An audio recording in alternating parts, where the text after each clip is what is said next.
The broadcast is now starting. All attendees are in listen-only mode. Good morning, everyone. Oop, and I'm already moving right along here. This is Emma from Exago. Thank you so much for joining me today.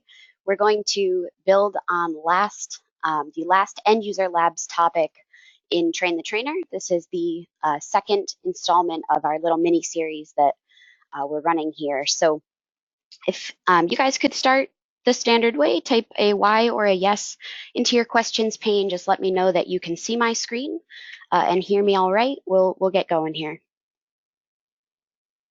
Awesome. Thank you guys so much. Sounds like I'm coming through loud and clear. So once again, good morning. Thanks so much for joining me. We're going to keep this one pretty quick, just like the last one. These are really meant to just be high-level tips. They're not specific to your data model or to your users, but rather an aggregate set of tips and tricks and general information that we at Exago have accumulated over the years. I've probably done more training than anything else in my time here, so there are quite a few tips that we've found. And also others that we've collected from our clients who conduct their own training or have used us and had some feedback there. So I'm going to jump in. We will use a little bit of Exago today. It is mainly PowerPoint, but I'm going to kind of illustrate some of the main ideas as we go, just so that everyone can follow along really nicely. As always, if you do have any questions, feel free to type them in the questions pane. I am running solo today, so I will do my best to answer them live. And if not, I'll take any follow-ups. But we're not talking about anything super technical, so I think we should be pretty good to tackle anything that does come up right on the call today. The webinar, excuse me.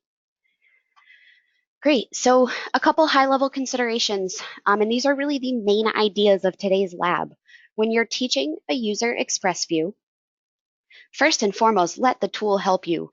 We have built things into ExpressView that are specifically meant to aid in really allowing you guys as administrators and trainers to take more of a hands-off approach.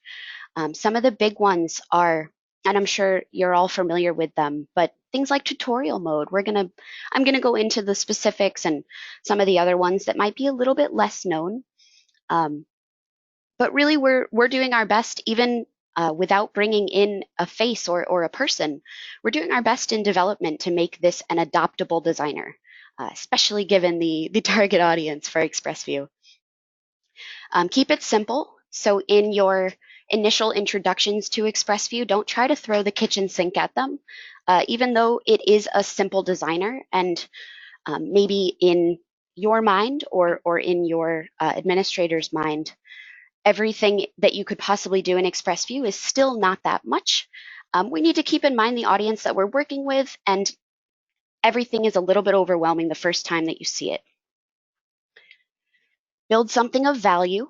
So you might go through, an hour, a 2-hour session on ExpressView, and if you don't actually build something that the user feels is valuable, maybe they're leaving frustrated. Maybe they've learned some things, but they're not really feeling accomplished. Just kind of keep in mind that a lot of the main ideas of training and a lot of what makes a training successful is an emotional response, because often we're trying to show someone something in a way that makes them want to come back and learn more and ask more questions. And even if they've learned everything they need in that first session, we need them to want to use the tool again. That's the whole point here. Explain things in terms of use cases, not functionality. This might be my favorite bullet point on this list. I learned this in training internal folks. My own team taught me this one, actually, and it was very eye-opening to understand. I would say sort over and over and over again. And finally, someone said, we don't know what that means. We need you to tell us what you're asking and what we're solving with that. Again, this one I think is one of the biggest ones that we who look at the tool every day miss. Finally, allow for questions to drive the direction. Again, looping back to that emotional response, we want people to feel accomplished. We want people to feel like They asked a question and then got the answer, not like you just gave it to them and already knew that they were going to want it. Okay, so I'm going to go over just a few of these slides. I do have a slide for each of those points, those main ideas, and I'm going to illustrate some things as we go. But I just want to dive into the bullet points of initially the first two. So let the tool help you. Tutorial mode is one of the things that I mentioned. Context-sensitive help is actually not even on here, but is another one that sometimes folks miss. So I'll point that out in the front end.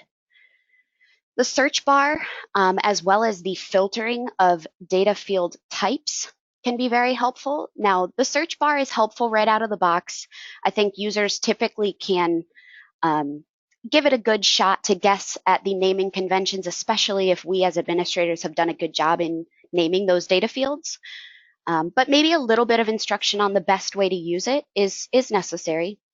The filtering of the data field types is definitely something that I don't necessarily expect users to use without a little bit of explanation.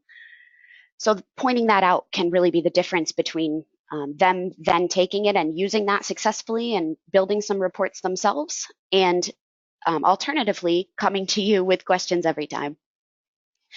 Finally, ExpressView has some auto charting, some auto aggregate functionalities that can be very helpful as well. So I want to highlight those, and I'm going to go into the tool to do so, but I'd also want to just keep this slide in mind when I do. Keep it simple. There is absolutely no reason to go into ExpressView and give them every single option. Keep everything in very small segments and build in periodic successes. So I'm gonna talk about what I mean by those in ExpressView. So let's just hop over to my local copy, give it a quick refresh. We're going to build a new ExpressView today. Okay, great. So first and foremost, I want to talk about the let the tool help you comment that I made. Tutorial mode is not turned on. I think that one kind of speaks for itself. If you guys are on a version that has tutorial mode, you've seen it. So I'm gonna skip over that one. I also don't want to, invite you all to a lab and then just walk through the part that you can do in your own copy. But there are other pieces here that maybe you're not aware of. We do have what we call context-sensitive help, this little question mark button in the upper right-hand corner. It'll bring up help documents, and I can actually open it up, specific to the area of the application that the user is working in.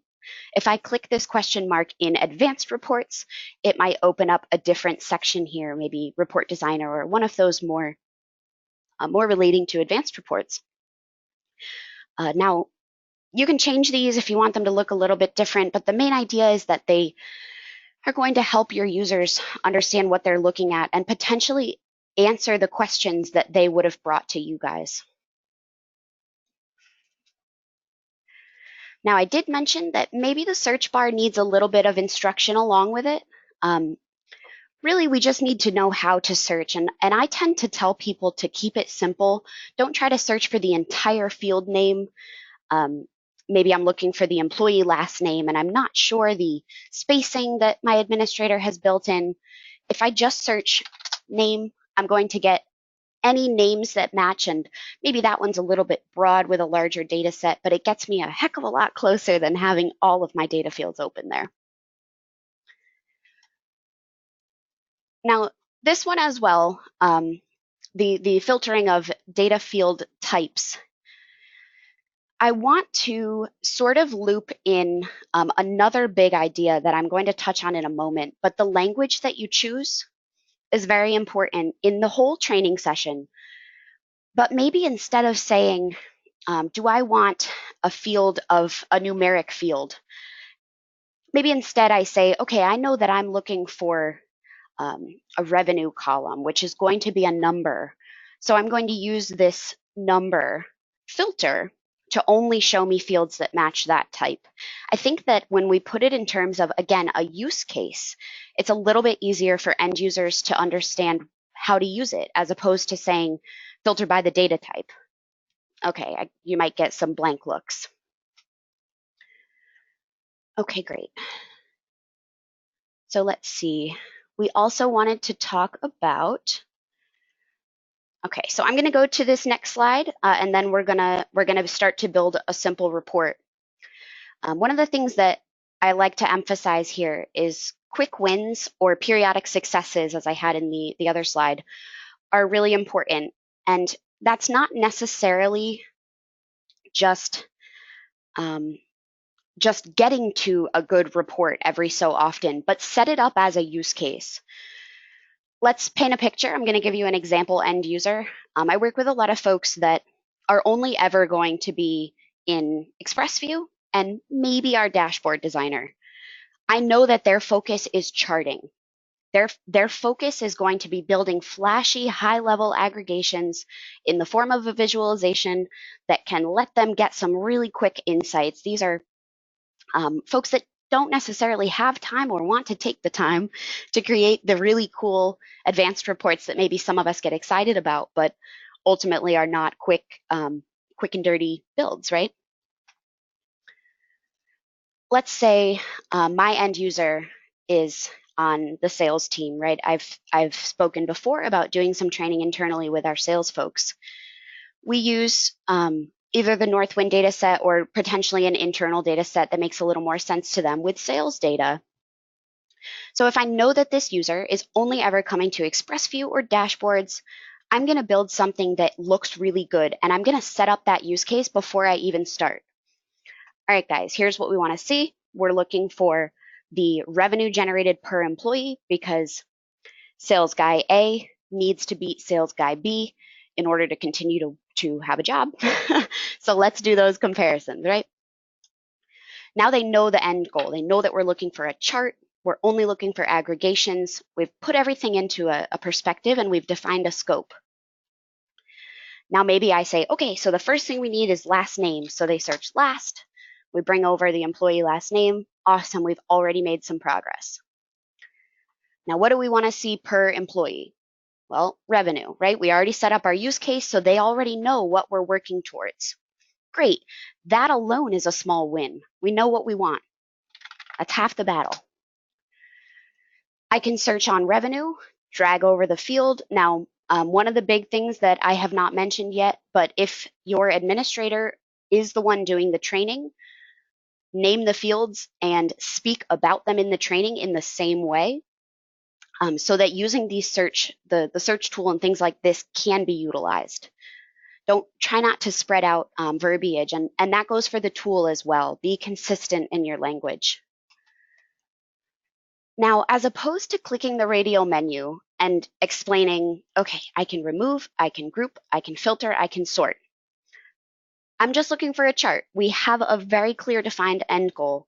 So instead, I'm just going to say, okay, so we want revenue per employee. So I'm going to group by employee. Awesome. The next step, point out these automatic aggregations, right? It's done for you. We want the sum of the revenue. This makes sense to any salesperson I've ever spoken to. We can use this drop down to change it to the sum. These are all in plain text. This piece isn't generally the piece where people trip up. Now, since we're looking for a high-level aggregate, we're just looking for a chart. I like to hide all group content here. And again, I don't need to explain the difference between including the detail rows and hiding the group content.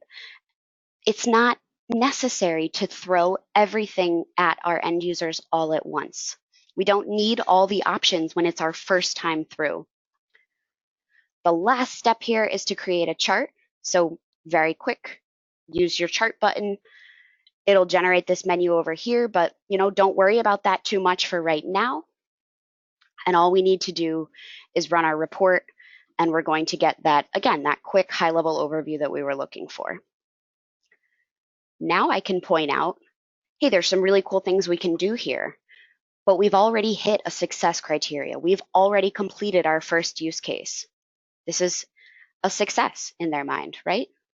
We're learning. Maybe I point out the ease of the automatic drill downs. Maybe I talk about being able to expand to see actual values here. There's plenty of ways that I can build on this, plenty of places to go from here. But this got us to a really good feeling right away. Now let's hop back in here. And I'm gonna just leave it in this view. Hopefully you guys don't care that it's not taking up the full screen, but I think it'll just be easier because I'm switching back and forth. Oh, great. So we did get a question. What is the automatic drill down? So in ExpressView and also on dashboard tiles that are built right on the dashboard, they'll have an automatic drill down functionality built in. So as opposed to linking two separate reports together, this is a bit more automagic. It's also a bit limited in scope as I can only define this report as it matches this one. I can add more fields. So let's say I want to add order ID and maybe the order date as well. Now, when I click this drill down on Peacock we'll use, it's only going to show me information for Margaret Peacock. So it's a pretty nice functionality. It can get you really quick insights into a specific series or a bar in this case. Cool.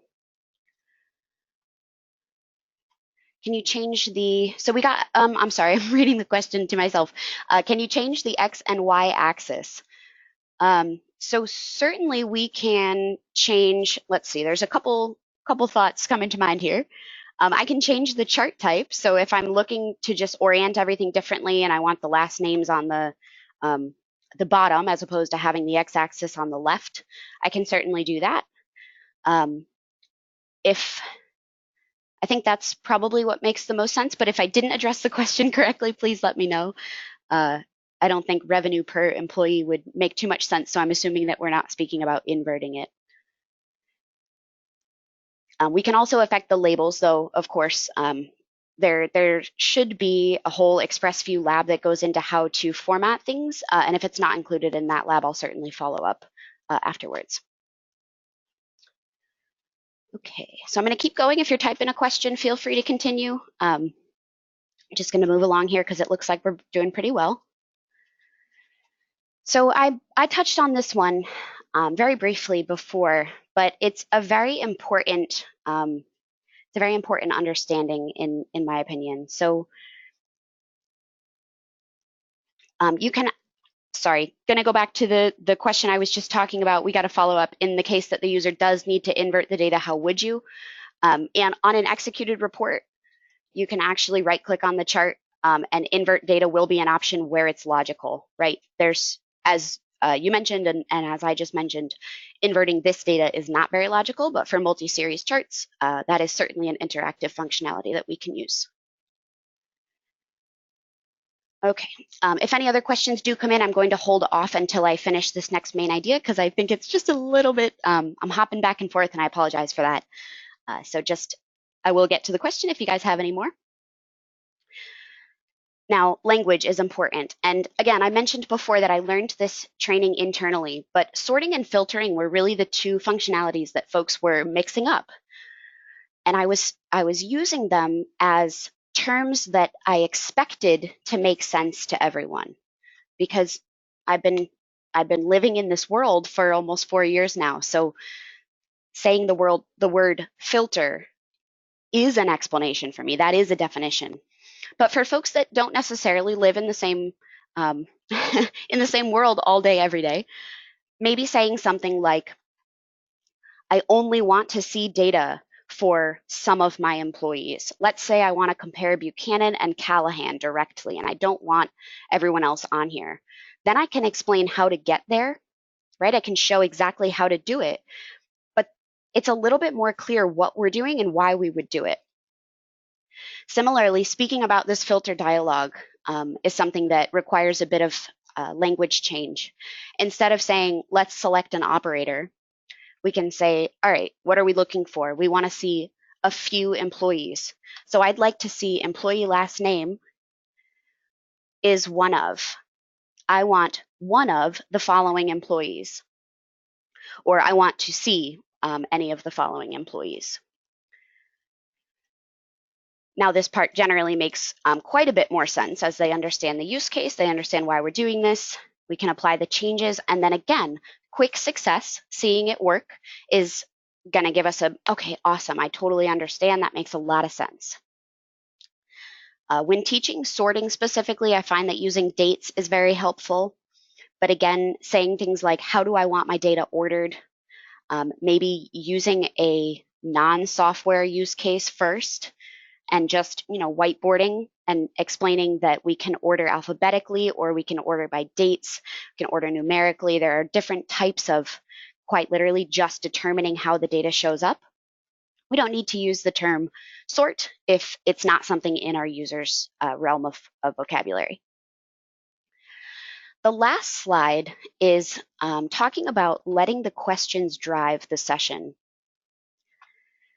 So we've talked about a lot of these ideas as we've been moving through the lab today, but there's a few reasons to let the questions drive the session. One is certainly to eliminate extraneous information. If I give any and all options for something, maybe it doesn't even all stick and it's just kind of extra white noise in the background.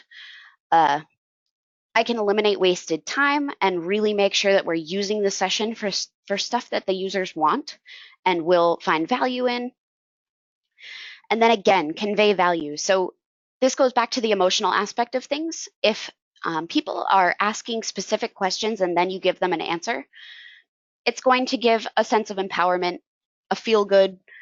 There are real reasons, real emotional reasons to do things a certain way in training. Okay.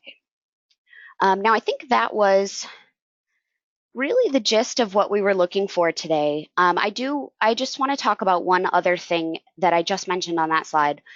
There's no reason to give multiple ways to do something right off the bat. Now, in Exago, and especially in ExpressView, there are multiple ways to do simple functionalities. I'm going to use filtering again.